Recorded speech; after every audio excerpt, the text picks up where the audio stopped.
Muy buenas noches. En días recientes, al tercer informe presidencial, el señor presidente de la República hizo una decena de ajustes a su equipo de trabajo. Algunos dicen que son cambios, otros dicen que solamente fueron ajustes. Lo que haya sido, a la opinión pública sí le impactó estos movimientos. Y hay quienes dicen que ya el presidente Peña preparó a su equipo con motivo de la sucesión presidencial, con motivo de las nuevas caras o de los que ya salieron, incluso para dejar lugar a los jóvenes, a los que presuntamente pueden ser precandidatos a la presidencia de la República.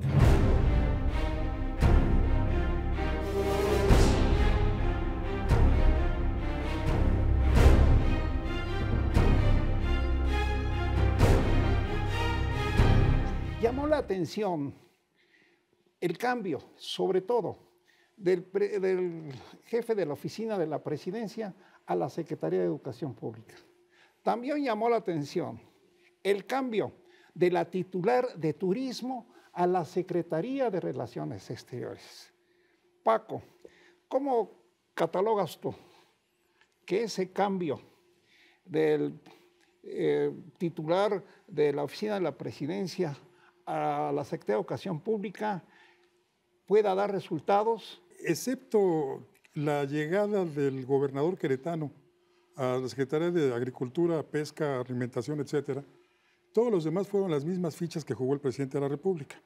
Me preguntas por Aurelio Nuño y su capacidad de encabezar la Secretaría de Educación Pública. Mira, en primer lugar, el señor Nuño pues estaba en el arrancadero desde el momento aquel que ya comentamos en este espacio, de que el presidente de la República va a la sede del PRI y hace un retrato casi hablado de Aurelio Nuño. De los jóvenes. De los jóvenes. Y ya estaba en el arrancadero. No pudo llegar al PRI. Llegó el señor Beltrones. Mira, poca gente lo sabe, pero Aurelio Nuño junto con Fernando González, que fue subsecretario de Educación Básica en la anterior administración, fueron quienes estuvieron preparando la reforma educativa que dio a conocer el presidente de la República ya en funciones. Todo esto lo hicieron en la época de la transición, cuando estaba por salir el presidente Calderón y por entrar el presidente Peña. El trabajo que hizo Aurelio Nuño junto con Fernando González fue ese, preparar la reforma educativa que luego ya Emilio Ochoa Fett pone en práctica. Sí tiene antecedentes educativos el señor Nuño. Bueno, yo lo que había leído es que había formado parte de la comisión del periodo de transición de este gobierno. Sí, exacto. En esa época fue. Sí, en esa etapa nada más. Bueno, ¿tú crees, Raúl Sánchez Carrillo, que este señor Nuño pueda tener o logre el control de la disidente CENTE o de la sección 22 de Oaxaca, que tantísimos problemas ha causado a la educación nacional y que Emilio Ochoa Fett no pudo controlar porque este problema era trasladado de la Secretaría de Educación Pública a Gobernación y viceversa? La situación hoy es que en el escenario político, la Coordinadora Nacional de Trabajadores de la Educación tiene una condición diferente, debilitada, con las cuentas impedidas, es decir, tomadas por el gobierno, debe la luz, la renta y muchas cosas, pero además Rubén Núñez, que era el líder que llevaba a la gente al bloqueo, a la permanente pernocta y a las movilizaciones en la Ciudad de México, en Guerrero, en Michoacán, ha quedado fuera. Lo echaron de ahí precisamente porque le perdieron la confianza. Y que dicen sus colegas que se va multimillonario. Que sí, que además sacó. ¿De dónde? De verdad. ¿De dónde? Pues de todos los arreglos Pedro, ¿no? en dinero que tuvo que obtuvo, más bien no que tuvo, sino que obtuvo en esas negociaciones para dejar de estrangular el Monumento a la Revolución, que hizo un daño enorme económicamente hablando a quienes tienen negocios, tiendas, etcétera.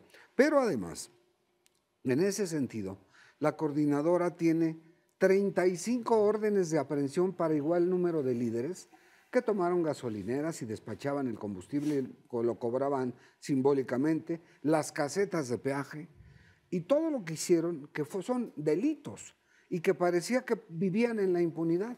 Pues ¿Cómo interpretas, Paco, que de esas 35 órdenes de aprehensión que menciona Raúl, no salió la del líder de la sección 22? Porque es parte de la negociación. Mira, lo que hay que entender es que el gobierno funciona como un todo. No son estancos, no es educación, le toca educación. No, el gobierno funciona como un todo. Y cuando veíamos que las negociaciones de la coordinadora se iban a gobernación, es porque es parte del mismo gobierno. Pero no es perdonarle todos los desmanes que ha causado en más de 2 años. No, porque son parte de la negociación. Mira, la política se hace con negociación. Y aquí lo dejaron vivir, sobrevivir unos días más, y seguramente pronto habrá alguna acción punitiva jurídica, judicial en contra de él. En este momento no, porque era con el que podían dialogar. No podías cortarle la cabeza a la otra posición. ¿Con quién ibas a hablar entonces? Ahora que ya no está él a la cabeza de la coordinadora de trabajadores de la educación, pues muy probablemente vayan en contra de él, pero van a preservar al que la dirija, porque con alguien tienen que hablar. Y no ahora sí tú crees que haya con quién hablar y resolver los problemas definitivamente, y ya se acabe, por ejemplo, el plantón ese del Monumento a la Revolución que lleva más de 2 años. Siempre hablaron, que nunca llegaron a acuerdos, pero siempre hablaron, había mesas de diálogo. O hablaron para su conveniencia. Pues sí, la conveniencia de una parte y de otra parte. Lo que quería la coordinadora en las mesas de negociación era imposible cumplirlas, ni siquiera una de ellas, porque empezaban por rechazar la reforma educativa. Pues ojalá que el nuevo funcionario titular de la Secretaría de Educación Pública realmente le dé cauce a la educación que está tan retrasada, que está tan golpeada y que lesiona a tantos millones de niños en el país. Pero fíjate, el problema no son los maestros en la educación. El problema son los planes de estudio. Yo creo que ojalá el señor Nuño llegue a poner orden en los planes de estudio. No es posible que las escuelas se hayan convertido en guarderías donde los padres llevan a los niños para que no den lata en sus casas. Pero las escuelas están incapacitadas de llamar la atención a los alumnos. Les permiten entrar a la hora que se les da la gana a los muchachos. Y no pueden ponerles problemas de matemáticas porque son muy difíciles para ellos. Eso tiene que cambiar. Lo que sí ha dicho Nuño, es que va a meter la mano en los planes de estudio. Bueno. Y eso sería algo que llevaría a acabar con lo que mencionas. Pues ojalá tenga hasta ahora han sido los maestros los responsables de esto. Y los maestros cumplen, pero los programas no. Pues ojalá que realmente tenga tiempo para hacer todo esto y que realmente lo haga. Ojalá. Vamos a la diplomacia. Tenemos un funcionario de altos vuelos que fue secretario de Hacienda con el Partido Acción Nacional, que ha sido titular de la Secretaría de Relaciones Exteriores y ahora lo envían a la Secretaría de Desarrollo Económico, pues para ir a combatir el hambre y para combatir pues todos esos retrasos que tenemos.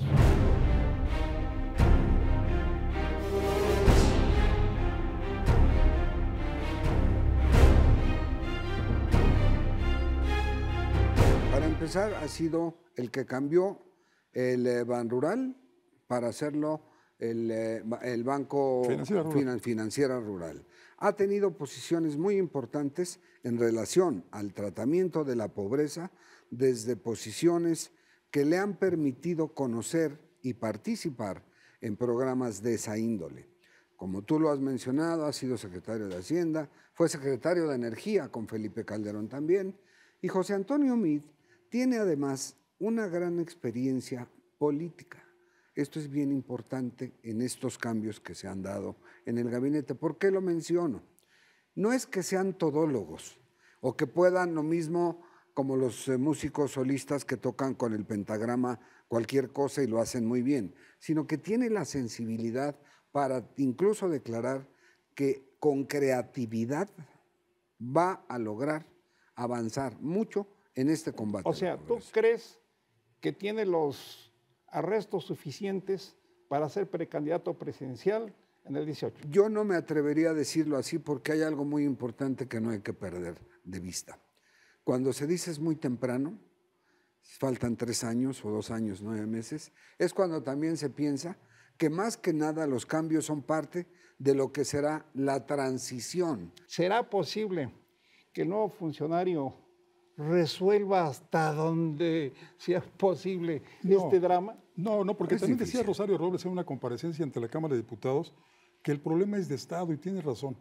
Nunca le daba yo la razón, pero ahí sí tiene razón la señora Robles. En el problema deben intervenir la Secretaría de Hacienda con políticas económicas que favorezcan a quienes menos tienen, como eufemísticamente se les llama.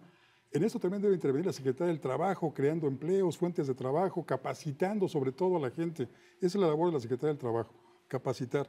Aquí tiene que traer salud, tiene que traer educación. Es tarea de todo el gobierno y de todo el Estado. En su conjunto. Donde estamos la sociedad. Con un presupuesto multimillonario no vas a acabar con la pobreza. Vas a darles de comer 2 días, pero no los vas a enseñar a pescar. Pues ojalá. Y la señora Rosario Robles, por cierto, pasa a lo que se llama la SEDATU, que era la Secretaría de la Reforma Agraria, que ya le agregaron ahí quién sabe qué tantas otras funciones.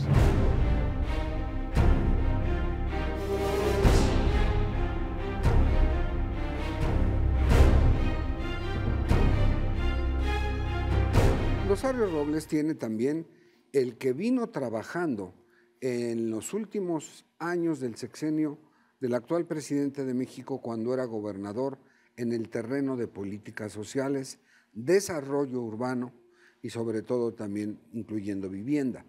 Pero Rosario Robles, recordemos que siendo una licenciada en economía, aparte de llegar a ser la primera presidenta del PRD, luego la sucedió Amalia García, es la primera jefa de gobierno donde conoces en la capital del país todos los temas relacionados a lo que trata en pobreza y ahora desde la SEDATU que dejó Jorge yo no lo veo Carlos. así, Fer. Yo mencionaría, por otra parte, que en estos cambios que se hicieron, 7 en secretarías, más 3 en el equipo, el staff del presidente, vienen más cambios que se están anunciando y que los veremos de acuerdo a cómo vayan Y sucediendo. como se nos va el tiempo, simplemente hay que decir buenas noches, les dan Raúl Sánchez Carrillo, Paco Rodríguez y su amigo Félix Fuentes. Hasta la próxima y que estén bien. Muchas gracias. Buenas gracias, muchas noches.